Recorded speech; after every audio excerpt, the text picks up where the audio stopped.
हम सारी दुनिया से ट्रेड करते हैं, अपने नेबर्स के साथ तो ट्रेड करनी चाहिए ना। अगर हम चीज़ें स्पेन से मंगवा रहे हैं, कुछ वेजिटेबल्स उधर आ रही हैं, कुछ इधर आ रही हैं, तो अगर क्रॉस द बॉर्डर आ जाएँ, हाँ चलें आप कह रही हैं जर्मनी से आ रही हैं, तो अगर क्रॉस बॉर्डर आ जाएँ और कुछ क्रॉस बॉर्डर उनकी हमें उनसे सीखना भी चाहिए। जस्ट क्रॉस द बॉर्डर उनकी यील्ड्स बेहतर हैं, क्रॉप्स की और चीज़ें बेहतर हैं, वो भी उन्हें सीखना चाहिए। अगर वो आ जाए तो it can only help the country. तो मोहम्मद औरंगजेब हैं पाकिस्तान के फाइनेंस मिनिस्टर, ये गए अमेरिका। वहां पे रिपोर्टर्स ने एक बात पूछी इनसे और इन्होंने झट से भारत के ऊपर एक कमेंट कर दी। कमेंट ये था कि no trade with neighbours illogical, यानी कि इसमें कोई लॉजिक ही नहीं है, इसमें कोई तथ्य ही नहीं है कि साहब नेबर्स के साथ आप ट्रेड ना करें।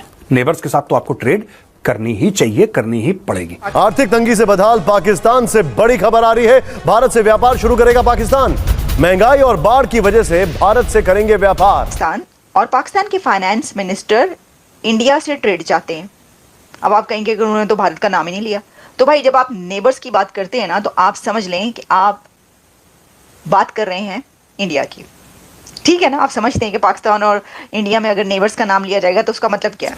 मोहम्मद औरंगजेब ट्रेड की बात कर रहा है, गधे एक्सपोर्ट का ऑर्डर साइन करके आया और यहां पे भीख मांगने आया और बात कर रहा है ट्रेड की। आप समझ रहे हैं, भारत के साथ ट्रेड करने की ऑप्शन है ही नहीं, ऑप्शन है ही नहीं। क्यों नहीं ऑप्शन है यार? आप ये कह रहे हैं सर कि नेबर्स के साथ ट्रेड ना होना इलॉजिकल है और इसकी कोई सेंस नहीं बनती, तो फिर सवाल ये होगा कि आपने इतने सालों में किसी भी गवर्नमेंट ने इंडिया के साथ ट्रेड क्यों नहीं की? आप ट्रेड क्यों नहीं करें? इसका मतलब है कि आप इलॉजिकल चीजें करें। हमें कुछ भी फायदा नहीं हो सकता। पहली बात मैंने आपको फर्स्ट ऑफ ऑल बता दी, इंडिया चाहेगा ही नहीं कभी। अगर समझो कि पाकिस्तान हो भी गया, इन्होंने मान भी ली दहशतगर्दी जो भी मुकाबला, लेकिन इंडिया हमेशा अपने आप को फर्स्ट लेवल पे रखता है। इंडिया कहता है कि मेरा मुल्क के नीचे बाकी सारे कुछ भी नहीं है, उससे आगे जो भी है उससे नीचे हैं। पाकिस्तान के फाइनेंस मिनिस्टर ने इंटरनेशनली खड़े होकर एक सवाल के जवाब में जब उनसे पूछा गया ट्रेड का अबाउट इंडिया, तो उन्होंने खुल्लम खुल्ला इंटरनेशनली कह दिया कि इंडिया के साथ ट्रेड ना करना इलॉजिकल है, बहुत बड़ी बेवकूफ़ी है। उन्होंने ये भी कहा कि हम नेबरिंग कंट्रीज़ के साथ अपने ताल्लुकात को बढ़ाना चाहते हैं, ट्रेड को फ़रोग देना चाहते हैं।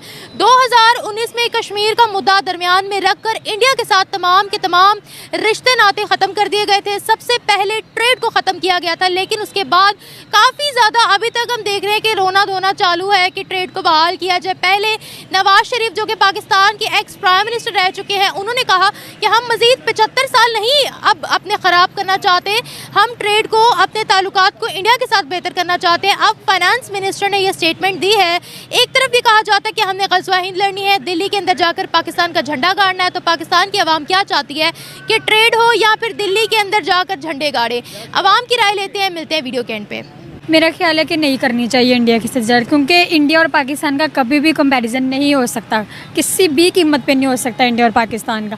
देखिए उधर इंडिया बैठ के तरह तरह के इल्ज़ाम हमारे पाकिस्तानियों पे लगा रहा है कि पाकिस्तानी की हरकतें नहीं ठीक, पाकिस्तानी के रस्म व रिवाज नहीं ठीक, पाकिस्तानी ये कुछ भी हो जाए।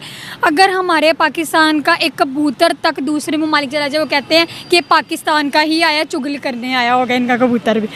ऐसी ऐसी बातें करने को सुननी, ऐसी ऐसी नहीं करते, हम नहीं करते। पाकिस्तान के अंदर ना, इधर लाहौर के अंदर स्मॉग बहुत ज़्यादा हो रही है, हमने कहा ये सारी इंडिया की कारस्तानी है, तो फिर ये तो फिर दोनों तरफ से है ना। फिर ऐसे वो आपकी बात बिल्कुल ठीक है, लेकिन इतनी तरफ से बातें हमारी होती है जितनी तरफ इंडिया करता है पाकिस्तान के खिलाफ। कभी भी मैंने नहीं सुना कि इंडिया ने पाकिस्तान की किसी भी किस्म में वो तारीफ़ की हो, कभी भी नहीं सुना मैंने। हमने हरकतें अच्छी की हैं, मतलब किस चीज़ की तारीफ करेंगे? वो आपकी बात बिल्कुल ठीक है, हमारी हरकतें अच्छी हों या ना हो, वो हमारे पाकिस्तान का मैटर है, वो हमारे पाकिस्तान के अंदर है। लेकिन अगर हमारे पाकिस्तान का कोई भी फ़र्द किसी दूसरे ममालिक में जाता है, वो उसी वक्त कहते हैं कि ये पाकिस्तानी अवाम है, इसको हमने अपने ममालिक में नहीं रखना, इसको जल्दी से इसके मुल्क भेज दो। तो वो सिर्फ इंडिया नहीं ना, पूरी दुनिया कहती है। तो पूरी दुनिया कहती है, तो इंडिया कौन सी कम है? मुझे तो ये समझ नहीं आ रही।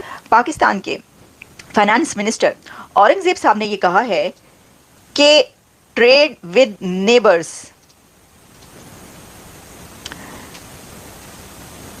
जो नेबर्स हैं उनके साथ ट्रेड ना करना इलॉजिकल है। लेकिन इसको देखा और समझा इस तरह जा रहा है कि शायद उन्होंने ये कहा है कि trade with neighbours is illogical. No, अच्छा मैं आपको एग्जैक्टली बताती हूं कि उन्होंने कहा क्या है। No trade with neighbours illogical, तो इसका मतलब ये हुआ कि पाकिस्तान और पाकिस्तान के फाइनेंस मिनिस्टर इंडिया से ट्रेड चाहते हैं। अब आप कहेंगे कि उन्होंने तो भारत का नाम ही नहीं लिया। तो भाई जब आप नेबर्स की बात करते हैं ना, तो आप समझ लें कि आप बात कर रहे हैं इंडिया की, ठीक है ना। आप समझते हैं कि पाकिस्तान और इंडिया में अगर नेबर्स का नाम लिया जाएगा तो उसका मतलब क्या है। अच्छा, अब उनसे ये सवाल किया गया था, इंडिया के साथ ट्रेड पर उनसे सवाल किया गया था, तो उन्होंने कहा कि नो ट्रेड विद नेबर्स, इसकी कोई सेंस नहीं है, ठीक है। उसमें उन्होंने क्या कहा, आपके सामने रखती हूँ। उनका कहना था कि no trading with your neighbours does not make sense, finance minister Mohammad Aurangzeb said. जबकि उनसे एक सवाल किया गया कि जो रीजनल ट्रेड है उसके बारे में उनका क्या ख्याल है, तो उसके पर उन्होंने कहा कि हम जो अपने नेबर्स हैं उनके साथ इन टच हैं या already engaging with its neighbours, Pakistan की बात करें वो कंट्री की अपने। और साथ में उन्होंने कहा कि हमने अभी SCO करवाई है और जियोपॉलिटिकल इश्यूज जो हैं वो they are affecting regional trade were outside his purview. और फिर कहा Pakistan was already engaging with its neighbours. अच्छा, पहले तो मेरा सवाल ये होगा कि इन्होंने जो ये फरमाया कि Pakistan already engaging with its neighbours, तो ये कहाँ पर हो रहा है, बताइएगा ज़रा, ये कहाँ पर हुआ, कैसे हुआ। अच्छा, समटाइम्स मुझे लगता है कि हम ना खुद कलामी करते हैं, हर थोड़े दिन के बाद में खुद कलामी सामने आती है। या फिर जो कंधों पे फरिश्ते बैठे हुए ना, ठीक है ना, जो बचपन से हम सुनते चले आए हैं, तो कंधों पर बैठे हुए जो फरिश्ते हैं, या तो उनसे ही बात करते रहते हैं हम, और या फिर हम खुद कलामी करते हैं अपने आप से। खुद कलामी कहते हैं अपने आप से बात करना कि हाँ जी इंडिया से ट्रेड करनी चाहिए। नहीं, देखे ना क्या हालात है, इंडिया से ट्रेड कैसे हो सकती है। मेरा ख्याल है कि इंडिया से ट्रेड ना करना सही बात नहीं है। कैसे सही बात नहीं है, इंडिया हमें क्या क्या कुछ कहता रहता है, ये इस किस्म की चीज़ें चलती रहती है। मुझे लगता है हम आपस में अपने या तो फरिश्तों से बातें करते रहते हैं या खुद कलामी करते रहते हैं। क्योंकि आपने जो थंबनेल पर इस वक्त पिक्चर देख रहे हैं, आप जो मेरा थंबनेल है उसमें आप देख रहे हैं कि औरंगजेब साहब जो हैं वो कह रहे हैं कि ट्रेड ना करना नेबर्स के साथ इलॉजिकल है। तो साथ में जो इंडिया की फाइनेंस मिनिस्टर हैं मिस सीतारामन, वो कह रही हैं कौन सी ट्रेड, ये उन्होंने नहीं कहा। ये हम कह रहे हैं कि क्या आप मुझे ये बताएं कि कभी इंडिया की फाइनेंस मिनिस्टर ने ये कहा है कि पाकिस्तान से ट्रेड करनी चाहिए। ये मैंने इसलिए कौन सी ट्रेड लिखा कि वो कैसे करके पूछ रही हैं कौन सी ट्रेड, आपने कभी सुना है।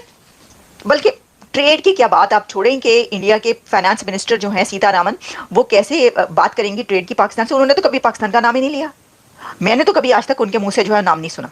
अच्छा, वैसे औरंगजेब साहब जो है ना, वो जो नई ये मिनिस्टर हैं, अब ये काफ़ी डिसेंट टाइप के, यानी इससे पहले हमने ये देखा कि काफ़ी ऐसे फाइनेंस मिनिस्टर जो हैं वो बातें, बहुत बड़ी बड़ी बातें होती हैं, बड़ी ही बड़ी बड़ी बातें होती हैं वहाँ पर, मतलब कि ज़मीन और आसमान के कलाबे मिला दिए। जय हिंद दोस्तों। तो पाकिस्तान उम्मीद कर रहा है कि भारत के साथ किस तरह से ट्रेड कर ली जाए। इनके मंत्रियों के बयान आना ये अभी से नहीं हो रहा, काफ़ी समय से हो रहा है। और जैसे ही मौलाना वगैरह जो पाकिस्तान में इनका विरोध करते हैं तो अगले दिन ही पलट जाते हैं कि जब तक कश्मीर का मुद्दा हल नहीं होगा तब तक ट्रेड नहीं होगी। पहली बात तो ट्रेड आप लोगों ने बंद की थी, अब ट्रेड बंद करने के बाद अब एक लॉजिकली डाटा देखें हम तो उसमें एक मज़ेदार खबर निकल कर आई है कि पिछले 2-3 सालों से भारत ने 1 रुपये का भी आइटम पाकिस्तान से इंपोर्ट नहीं किया, बल्कि कुछ चीज़ें एक्सपोर्ट की हैं। हालांकि पूरी तरह से ट्रेड बंद नहीं है, ऐसा लगता था कि पूरी तरह से ट्रेड बंद, कुछ ज़रूरी चीज़ें दवाइयाँ वगैरह वो हम देते रहते हैं पाकिस्तान को, तो उससे और अच्छे खासे लेवल पे हमने पाकिस्तान को टिकाई हैं। व्यापार हमारा चल रहा है, हमारा सिर्फ फ़ायदा हो रहा है पाकिस्तान से, बाकी हम पाकिस्तान को 1 रुपये का फ़ायदा उसकी चीज़ें खरीद कर नहीं करवा रहे। भाई आपको बेचना, जाओ लंदन बेचो, अमेरिका बेचो, चाइना बेचो, भारत नहीं बेचोगे। तो भारत ने तो बिल्कुल ख़रीदना बंद कर दिया। भारत ने हल्ला नहीं मचाया कि हम ट्रेड बंद कर देंगे, हम ये कर देंगे, वो कर देंगे। इनको क्या लगा था, इमरान खान जैसा व्यक्ति, महान लीडर इनकी सत्ता पर बैठा हुआ था, वहाँ पर प्रधानमंत्री बना हुआ था, वो अब उतना ही सोच सकता है, उस बेचारे में उतनी ही बुद्धि है। तो जितना उसने दिमाग लगाया उसने सोचा होगा कि यार भारत के साथ ट्रेड बंद कर देते हैं। इन्होंने धारा 370 हटा ली है तो कश्मीर में अब और कुछ तो कर नहीं सकते, सैन्य कार्रवाई तो कर नहीं सकते, अभी तो पेल दिए जाएंगे, भारत अंदर ही घुसे आएगा। तो इस एक ही काम है हमारे पास कि भारत को आर्थिक तौर पर, जैसे अमेरिका करता है ना इनका गुरु, वो सैंक्शंस ठोक देता है। अब देखो उसके पास पावर है भाई, वो अमेरिका इस समय दुनिया की सबसे बड़ी आर्थिक और सैन्य महाशक्ति है, वो तो आपका मानना पड़ेगा। वो अगर जैसे भारत को वो झुकाना चाहते हैं तो भारत भी बहुत मुश्किल से ही बच पाएगा। अभी देखिए ना आप, भारत के खिलाफ वो क्या क्या नहीं कर रहा है, सैंक्शंस नहीं लगा पा रहा है क्योंकि उनके बहुत गहरे हित हैं, वरना अभी तक भारत पर भी सैंक्शंस लगा देते। रूस पे लगा है, रूस तो वो तो चाइना और भारत के चक्कर में बच गया। अगर चाइना और भारत भी अमेरिका का साथ सैंक्शंस में दे देते तो रूस बिल्कुल ईरान बन जाता। जैसे कि ईरान के पास तो तेल का कुछ मतलब सीमा नहीं, इतना तेल है। चीन और भारत ही ले पा रहे हैं, दूसरी अदर कंट्रीज़ नहीं लेते हैं। अगर उसका भी तेल जैसे कि यूएई और सऊदी अरब का बिकता है, ऐसा बिकता तो आज ईरान के पास भी बहुत पैसा होता। तो सैंक्शंस ऐसे लोगों के काम करते हैं जिनके पास पावर हो। सैंक्शंस का कीड़ा इनको लगा होगा, अमेरिका अपना गुरु यही करता है, तो इमरान खान ने वही कर दिया। अब इमरान खान को पता नहीं था कि भाई जो खाने पीने की चीज़ें आप भारत से 20 रुपये में ले रहे हो, भविष्य में आपको 250 रुपये में लेनी पड़ेगी, और वही लेनी पड़ेगी।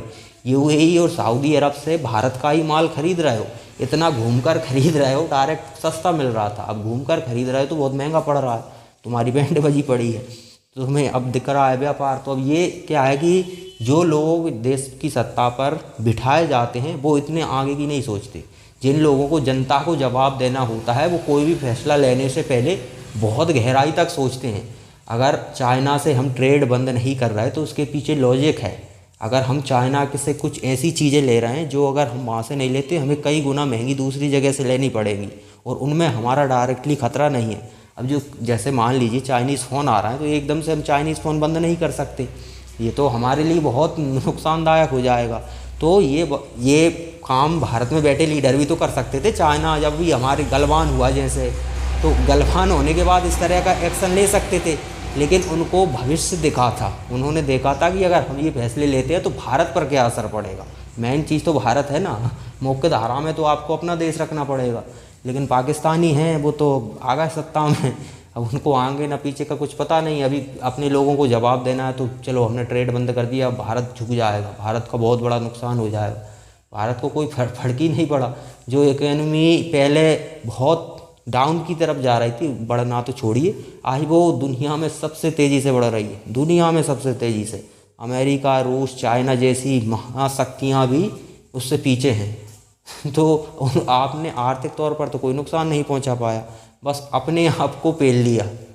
यूँ कह सकते हैं उड़ता हुआ तीर खुद ही ने उड़ा दिया और खुद ही ने ले लिया यूँ समझ लीजिए। पाकिस्तान में जो सत्ता में बैठे लोग हैं उनमें उतना ही समझने की क्षमता है, वो उतना ही समझ सकते हैं, बस उसी हिसाब से वो निर्णय ले सकते हैं। उनको भविष्य का कोई अता पता ही नहीं है कि आप किस तरह का फैसला ले रहे हो, भविष्य में इसका क्या रिएक्शन हो सकता है, क्या परिणाम हो सकते हैं, वो देखना ज़रूरी होता है। जो देश को स्वाभाविक सी बात है, जिन्हें अपने देश से मतलब ही नहीं है, वो चाहते ही नहीं, देश के विकास पर उनका ध्यान ही नहीं है, वो लूटने में और सत्ता भोगने में लगे हुए हैं। ऐसे लोग भविष्य की नहीं सोचते हैं। जो लोग देश के हित में सोचते हैं वो भविष्य देखते हैं, उसी तरह से फैसले लेते हैं। तो चाइना को हमने टैकल किया, हमने जो बहुत ज़रूरी नहीं था हमारे लिए उसे हमने साइड किया, उसे अदर कंट्रीज से हमने इम्पोर्ट करना शुरू किया। लेकिन कुछ चीज़ें ऐसी हैं जो अदर कंट्रीज से हम इंपोर्ट कर सकते हैं, लेकिन उसमें हमें घाटा होगा, काफ़ी ज़्यादा घाटा होगा।